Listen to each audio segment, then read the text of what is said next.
15 তারিখ রাত 11:55 হাওড়া থেকে হিমগিরি এক্সপ্রেস ধরে এক সপ্তাহ ছুটি কাটাতে আমরা চলে আসি কাশ্মীরে। টিকিটটা যদিও 4 মাস আগে কাটানো ছিল, আর 15 তারিখ ছিল কাশ্মীর যাওয়ার ডেট। তো আমরা সেই অনুযায়ী বেরিয়ে পড়ি।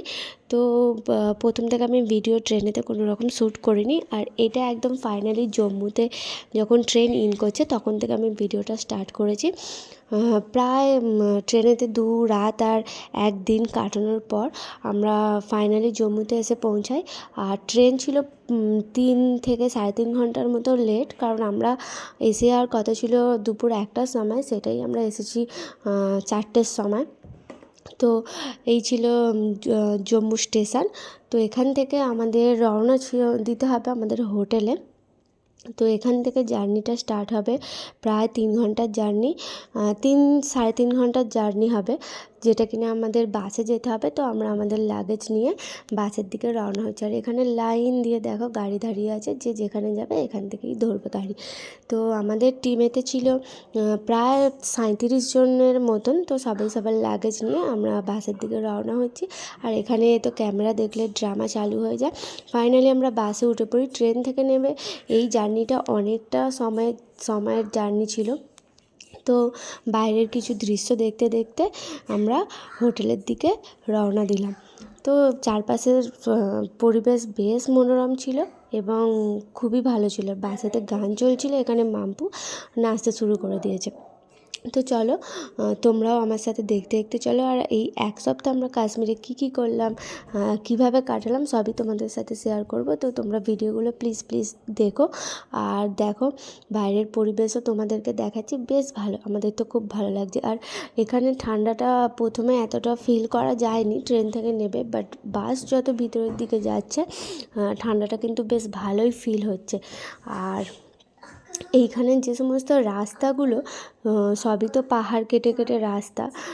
যখন ইউটার্ন নিচ্ছে না, প্রচণ্ড পরিমাণে আমাকে ভয় লাগছিল। আর মানে একদম সেই গা ঘেঁষে ঘেঁষে পাহাড়ের গা দিয়ে রাস্তাগুলো। তো এই ফার্স্ট টাইম আমি এত দূর, মানে এতটা লং জার্নি এই ফার্স্ট টাইমই করছি। তো এক্সপিরিয়েন্সটা একটু অন্যরকম, কারণ এর আগে আমি কখনো এতটা লং ট্যুরে আসিনি। তো দেখা যাক কাশ্মীর আমাদের কীরমভাবে কাটে। তো সবই তোমাদের সাথে শেয়ার করবো। তো চলো তোমরা ভিডিওটা দেখতে থাকো।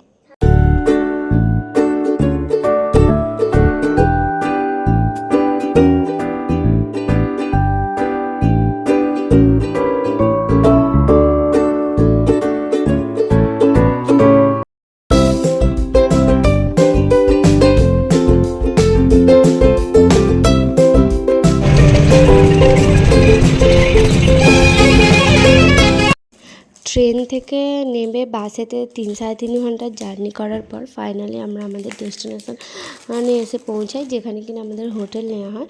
তো হোটেলের গাড়ি পাঠিয়েছিল লাগেজগুলো নিয়ে যাবার জন্য। তো গাড়িতে আমরা ভারী যে সমস্ত লাগেজ আছে সেগুলো তুলে দিই এবং নিজেদের মতন ছোটোখাটো লাগেজগুলো নিয়ে হাঁটা শুরু করি।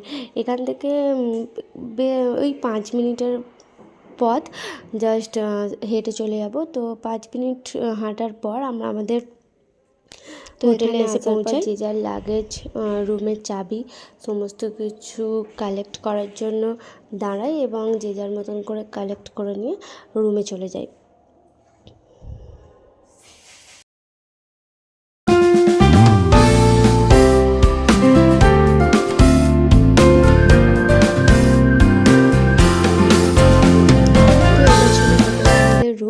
রুমগুলো বেশ ভালো ছিল আর বেশ বড়ও ছিল, আর একদম নিট অ্যান্ড ক্লিন ছিল। তো রুমেতে এইখানে আমরা 2 দিন স্টে করি, কারণ ফার্স্ট দিন আমাদের ছিল বৈষ্ণব দেবী যাত্রা। তো রুমে এসে কোনো রকমে সেদিন একটু খেয়ে নিয়ে আমরা রাত 10টার সময় বৈষ্ণব দেবীর উদ্দেশ্যে রওনা হয়ে যাই। রাত্রিরে স্নান টান সেরে নিয়ে তারপর আমরা বৈষ্ণব দেবীর উদ্দেশ্যে যাই।